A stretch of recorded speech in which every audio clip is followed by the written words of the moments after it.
Bismillahirrahmanirrahim. Assalamualaikum warahmatullahi wabarakatuh. Alhamdulillah. Alhamdulillahi rabbil alamin. Wassalatu wassalamu ala ashrafil mursalin wa ala alihi wa ashabihi ajma'in. Ashhadu an la ilaha illallah wahdahu la sharika lah, waliyus salihin wa khaliqul khalqi ajma'in. Wa ashhadu anna Muhammadan abduhu wa rasuluhu an-nabiyyul amin. Qala ta'ala ya ayyuhalladzina amanu ittaqullaha haqqa tuqatih wa la tamutunna illa wa antum muslimun. Allahumma inna nas'aluka ilman nafi'an wa rizqan tayyiban wa amalan mutaqabbala.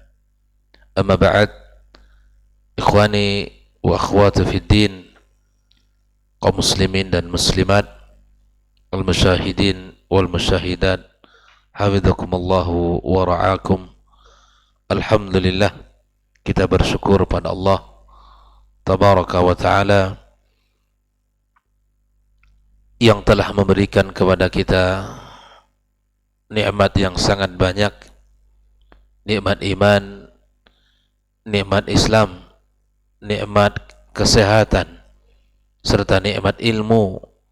Kita pagi ini bersama-sama duduk di majelis yang mulia ini, di tempat yang paling mulia di muka bumi, rumah Allah.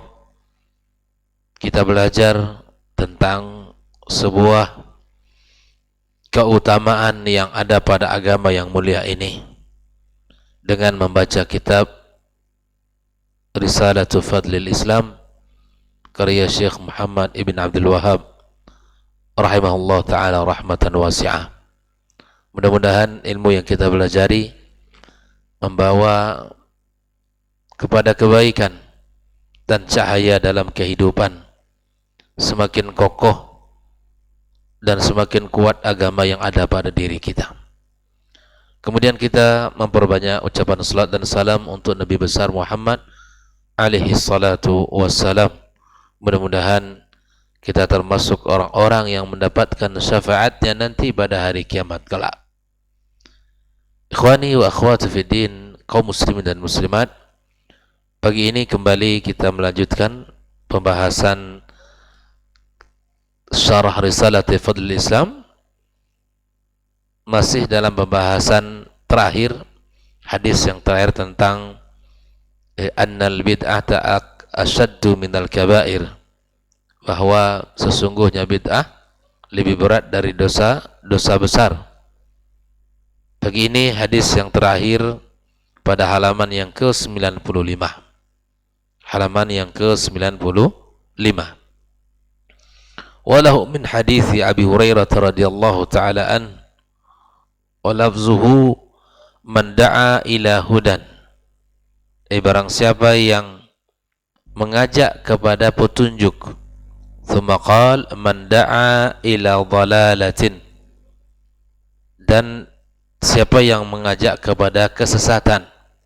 Hadis ini rawahu Muslim fi sahihi, wa akhrajahu Muslim fi sahihihi. Ikhwani wa akhwati fid din, Syekh Shalih Al-Fauzan menjelaskan hadis yang sudah kita bacakan barusan. Man da'a ila hudan, barang siapa yang mengajak kepada petunjuk. Ya, kemudian Nabi SAW berkata, wa man da'a ila dhalalatin, dan barang siapa yang mengajak kepada kesesatan. Qala fi hadzal hadis, di dalam hadis yang barusan kita bacakan, anna man da'a ila hudan, barang siapa yang mengajak kepada petunjuk, kana lahu minal ajr, maka baginya pahala. Orang yang mengajak tersebut mendapatkan pahala. Mithlu ujuri man tabi'ah, atau mithla ujuri man tabi'ah, seperti pahala orang yang mengikutinya. Katakan seseorang misalnya Ahmad mengajak kepada kebaikan yang bernama Abdullah misalnya. Kemudian Abdullah melakukan kebaikan yang disampaikan kepadanya. Maka si Ahmad yang mengajak kepada kebaikan dengan izin Allah, Abdullah mengamalkannya, maka subhanallah dia mendapatkan kebaikan dari apa yang diikuti oleh Abdullah tersebut. Hebatnya lagi ikhwah fillah, la yanqusu min ujurihim syai', tanpa dikurangi sedikit pun dari pahala orang yang mengerjakan itu. Wa man da'a ila dhalalatin, dan siapapun yang mengajak kepada kesesatan, kana alaihi minal ithim, maka baginya dosa. Sebagaimana mengajak kepada kebaikan mendapatkan pahala, dan orang yang mengajak kepada kesesatan baginya dosa. Mithlu athami man tabi'ah, seperti dosa orang yang mengerjakan apa yang disampaikan kepadanya, yang mengikutinya. La yanqusu min athamihim syai'a, dan begitu pun tanpa dikurangi sedikit pun. Kebaikan yang kita sampaikan dan diikuti oleh orang lain, ternyata itu akan mendatangkan kebaikan kepada kita. Sebaliknya, keburukan yang kita ajak dan kita sampaikan kepada orang lain, kita akan mendapatkan dosa dari apa yang kita sampaikan itu. Ini munasabahnya dalam pembahasan apa? Bahwa bid'ah itu lebih berat daripada dosa besar. Berhati-hati mengajak orang kepada satu amalan yang bukan amalan dari ajaran Islam. Ketika orang mengikuti apa yang kita sampaikan atau yang kita contohkan dari amalan yang bukan amalan Islam, maka kita mendapatkan dosa dari apa yang dilakukan oleh orang yang mengerjakannya. Hada, kata Syekh Shalih Fauzan, fihi fadlul da'wati ila Allah azza wa jal. Di dalam hadis ini terdapat keutamaan mengajak berdakwah kepada Allah azza wa jal. Ada keutamaan orang-orang yang mengajak kepada Allah. Ada pahala yang besar yang Allah sediakan bagi siapapun yang mengajak orang kepada kebaikan. Wal amr bil ma'ruf wan nahi 'anil munkar. Di dalam hadis ini juga terdapat keutamaan ya orang-orang yang mengajak kepada kebaikan dan mencegah kepada kemungkaran. Wa annal ajra liman fa'ala dzalik. Sesungguhnya pahala adalah bagi orang yang mengerjakannya. Ikhwan fillah, Islam sangat memberikan perhatian kepada orang-orang yang telah mengajak kepada kebaikan, menginstal dalam dirinya sebuah kebaikan, kemudian diyakini, diamalkan, kemudian apa yang diyakini, diamalkan itu diajak pula orang lain. Dan inilah salah satu tugas yang mesti ada dalam diri setiap muslim, mengajak orang kepada kebaikan. Mana tahu apa yang kita ajak itu adalah tanpa sengaja, tanpa kita sadari, orang mendapatkan hidayah atas izin Allah dengan kalimat yang kita sampaikan itu. Maka ini khafillah rahimakumullah, bi'annahu yahsulu lahu ajruh, dia mendapatkan pahalanya. Wa yahsul lahu mithla ujuri man iqtadaw bihi, dia mendapatkan seperti pahala orang yang mengikutinya. Wasaru ala manhajihi ila yaumil qiyamah, dan mereka berjalan di atas manhajnya sampai hari kiamat kelak. Fallahu jalla wa ala yaqulu, Allah berfirman, wa man ahsanu qawlan mimman da'a ila Allah wa amila salihan wa qala innani minal muslimin. Sampai Allah mengatakan di dalam Al-Quranul Karim, siapakah orang yang terbaik perkataannya? Bayangkan, dari siapa ikhwah fillah? Dari orang-orang yang mengajak kepada Allah, mengajak kepada amal saleh, dan dia berkata innani minal muslimin, dan dia berkata saya termasuk orang-orang yang berserah diri kepada Allah azza wa jalla. Orang yang mengajak kepada kebaikan, yang menyampaikan al-haq, yang mengajak kepada sunnah, mengingatkan kemungkaran, mengingatkan perkara bid'ah agar untuk ditinggalkan, ini adalah perkataan yang paling terbaik. Antum wa nahnu du'at wa nahnu al-mudarrisin, kita para guru, para duat, para ustadz, ya, siapapun dari kaum muslimin yang mengajak kepada kebaikan, para guru yang mengajarkan kepada anak-anaknya ilmu, kepada anak-anaknya Al-Quran, kepada anak-anaknya ditanamkan iman, itu adalah sebaik-baik perkataan yang ada pada diri seseorang. Ya, perkataan yang sangat indah, yang mulia di sisi Allah Subhanahu wa taala. Fad-da'watu ila Allah fadluha 'azim. Shalih Fauzan mengatakan dakwah ya di jalan Allah keutamaannya sangat agung sekali. Wa khairuha katsir, dan kebaikannya sangat banyak. Wa hiya sunnatur Rasul sallallahu alaihi wasallam, dan dakwah itu adalah sunnahnya Nabi alaihi salatu wassalam. Allah tabaraka wa taala mengatakan, "Qul hadhihi sabili ad'u ila Allah." Katakan Muhammad, inilah jalanku, aku ajak kepada Allah. Ala basiratin, ala basiratin, ini juga syarat.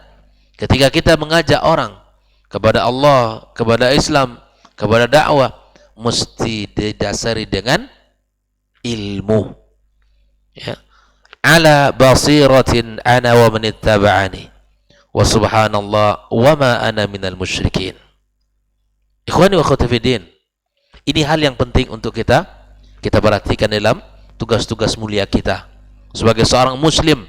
Di samping kita menunaikan kewajiban kita sebagai hamba Allah, kita juga punya tugas untuk mengajak orang, punya tugas untuk mengajari orang, punya tugas untuk memperingati orang, baik itu melalui lisan ataupun melalui tulisan ataupun melalui sikap yang ada dalam diri kita. Lalu sebaliknya ikhwah fillah, setelah Shalih Fauzan menjelaskan orang-orang yang mengajak kepada kebaikan dan al-haq, dia mendapatkan pula ya pahala di sisi Allah Subhanahu wa taala. Lalu kemudian dia mengatakan, wa ammal ladzi yad'u ila ad-dhalali wal bid'i wal muhdatsat, adapun orang-orang yang mengajak kepada kesesatan, mengajak kepada perkara bid'ah, mengajak kepada hal yang baru yang diada-ada dalam urusan agama, kalladzi yad'u ila ibadatil kubur, seperti orang yang mengajak untuk beribadah kepada kubur, ya, menyembah mereka, meminta tolong kepada mereka. Ahlul kubur humul amwat, ya mereka sudah meninggal, sudah terputus amalan-amalan mereka, ya. Secara logika kita tak mungkin meminta kepada mereka, walaupun dulu mereka orang saleh. Justru mereka yang sangat butuh dengan doa kita. Terkadang kita minta tolong kepada orang yang hidup saja belum tentu dapat, apalagi yang minta kepada yang mati, pasti tak dapat. Ya subhanallah, terkadang orang tidak menggunakan akal sehatnya untuk perkara yang satu ini, datang ke kuburan, meminta beribadah di situ dan seterusnya. Ya. Wal adrihati, ya, fa innahu yad'u ila ma yukhalifud din, sungguh dia mengajak kepada apa yang menyelisih agama ini. Mithla ma huwa hasilun al-an min at-targhib fil bid'i wal ma'asi wal mukhalafat. Ya, seperti dia sekarang mendapatkan at-targhib, sebuah motivasi, semangat di dalam perkara bid'ah dan maksiat dan bentuk-bentuk pelanggaran. Faman fa'ala dzalika fa'alaihi ismuh, yang mengerjakan hal itu ikhwah fillah, maka dia mendapatkan dosanya. Wa ismu man iktada bih, dan dosa yang mengikutinya. Wa salaka manhajahu ila yaumil qiyamah, dan dia mengikuti jalannya sampai hari kiamat kelak. Dia telah meninggalkan bibit-bibit dosa untuk dirinya. Walaupun dia telah meninggal dunia, tapi keburukan, perkara bid'ah, kesesatan yang diikuti orang setelah dia meninggal dunia, dia mendapatkan bibit dosa yang telah dia tanam ketika dia masih hidup. Waliyadzubillah. Wa hadza kata Shalih Fauzan fihi ta'zir min du'atid dalal. Dalam hadis ini terdapat sebuah peringatan dari para duat, para dai yang mengajak kepada kesesatan. Mengajak kepada kesesatan. Wa yadkhulu fi hadha ad-du'atu ila al-bid'ah. Masuk juga dalam hadis ini terdapat peringatan terhadap para dai, ya, para ustaz yang mengajak kepada amalan-amalan bid'ah. Tidak baik ya kita melakukan ini. Li'annal bid'ata dhalalatun, sesungguhnya bid'ah itu adalah sesat. Kama qala Nabi sallallahu alaihi wasallam, fa inna kulla muhdatsatin bid'ah wa kulla bid'atin dhalalah. Maka sesungguhnya setiap perkara yang baru dalam agama adalah bid'ah, dan setiap bid'ah adalah sesat. Tanamkan, install dalam diri kita bahwa perkara bid'ah itu sesat. Jauhkan perkara bid'ah dalam agama, dalam ibadah, dalam ketaatan kepada Allah, karena hukum asal daripada ibadah dilarang dalam agama kita. Tidak baik bagi kita untuk mengada-ada, kecuali setelah ada dalil yang memerintahkan baru kita lakukan. Instalkan pemahaman itu dalam diri kita. Tanamkan dalam pemahaman kita bahwa beragama mesti ala basirah. Beragama atas dasar ilmu, beribadah atas dasar panduan Al-Quran dan Sunnah Nabi sallallahu alaihi wasallam. Makanya orang-orang yang mengajak kepada amalan-amalan, apalagi kepada amalan-amalan syirik, kesyirikan, ya, seperti apa yang terlihat di berita hari ini, di sebagian kampung, di sebagian daerah masih melakukan sebuah ritual kesyirikan, masih melakukan ritual-ritual kesyirikan dengan meyakini apa yang mereka lakukan itu membawa kepada keselamatan. Mana mungkin amalan kesyirikan itu membawa keselamatan? Melakukan satu ritual menyembelih seekor hewan, mungkin sapi ataupun kerbau, kemudian kepalanya dibuang ke sungai atau ke laut, diyakini itu akan membawa keselamatan kepada negeri, kemakmuran kepada masyarakat, jauh dari bala dan musibah. Ini adalah, ya, angan-angan belaka. Perbuatan syirik seperti ini tidak akan mendatangi keberkahan dan tidak akan mendatangi keselamatan. Seluruh tradisi yang menyelisihi agama kita dibungkus dengan acara resmi, seakan-akan itu adalah adat budaya yang mesti dilestarikan, diabadikan. Maka bertakwalah kita kepada Allah Azza wa Jalla. Takutlah kita kepada Allah Azza wa Jalla bahwa ini adalah perkara yang menyesatkan diri kita dan keluarga kita, masyarakat kita. Bahkan itu justru akan mengundang murka dan marahnya Allah Subhanahu wa taala. Allah Taala katakan, ana aghna syuraka an syirki. Saya adalah, ya, tidak butuh kepada kesyirikan. Tidak butuh kepada kesyirikan. Ikhwafillah, tradisi-tradisi yang penuh dengan kesyirikan wajib untuk kita tinggalkan. Bebaskan diri kita daripada belenggu kesyirikan itu. Karena syirik dosa besar, dan syirik adalah salah satu pembatal daripada agama Islam yang kita yakini ini. Ada 10 poin yang membuat agama kita batal. Salah satunya adalah asyirku billah, mensyirikkan Allah Subhanahu wa taala. Dan hal ini serupa dengan apa yang dikatakan oleh sebagian orang di zaman dahulu, di mana, ya, kami tidaklah menyembah berhala-berhala, ya, kami tidaklah menyembah berhala-berhala, tetapi kami menyembah itu agar mereka bisa mendekatkan kami kepada Allah Subhanahu wa taala. Maka ikhwafillah, sekali lagi, mari kita perhatikan dalam agama kita, jangan sampai kita melakukan perkara-perkara yang dimurkai oleh Allah Subhanahu wa taala. Nah, siapapun yang menghidupkan adat istiadat yang penuh dengan kesyirikan ini, siapa yang memulainya dan hari ini dihidupkan kembali, maka sungguh dia telah menanam bibit-bibit dosa untuk dirinya. Kalau itu tidak dihilangkan dan tidak dihapuskan, maka akan diikuti oleh anak cucu cicit mereka. Ya, tradisi ini tradisi baik, tradisi yang bisa ya membawa kepada keselamatan. Maka orang yang menghidupkannya, yang memulainya, dia akan mendapatkan bibit dosa yang telah ia tanam di masa hidupnya. Waliyadzubillah. Ikhwani ukhwati fiddin, terakhir Syekh Shalih Fauzan mengatakan, "Falladzi yad'u ila al-bid'i yad'u ila ad-dhalali." Yang mengajak kepada perkara-perkara bid'ah, maka sungguh dia telah mengajak kepada kesesatan. Wa yakunu alaihi ithmu, maka baginya dosa, wa ithmu man iktada bihi, dan dosa bagi yang mengikutinya.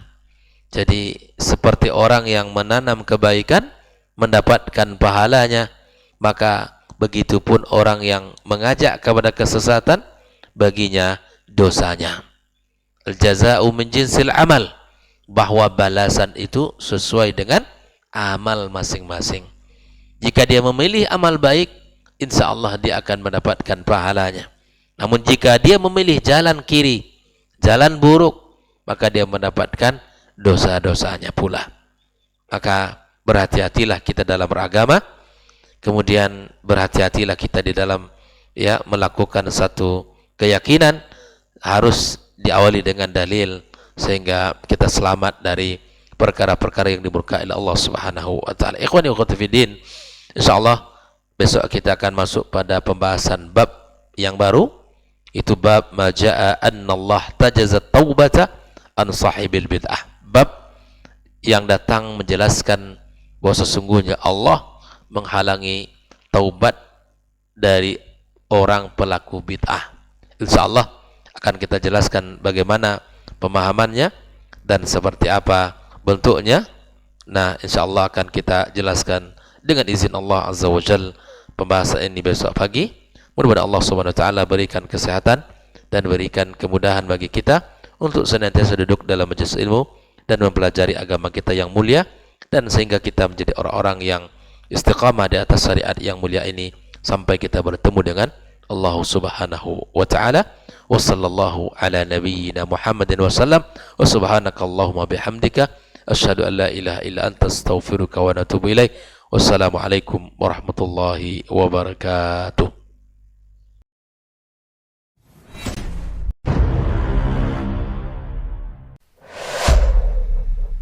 Dunia dan seisinya ini bagi Allah tak sama nilainya dengan sebelah sayap lalat. Barang siapa yang beramal untuk akhiratnya, Allah akan cukupkan baginya urusan dunia. Sayati zamanun 'alan nasi as-sabiru fihim qalqabit al-jamarah. Akan ada satu masa di akhir zaman yang berpegang teguh dengan agamanya seperti orang yang sedang memegang bara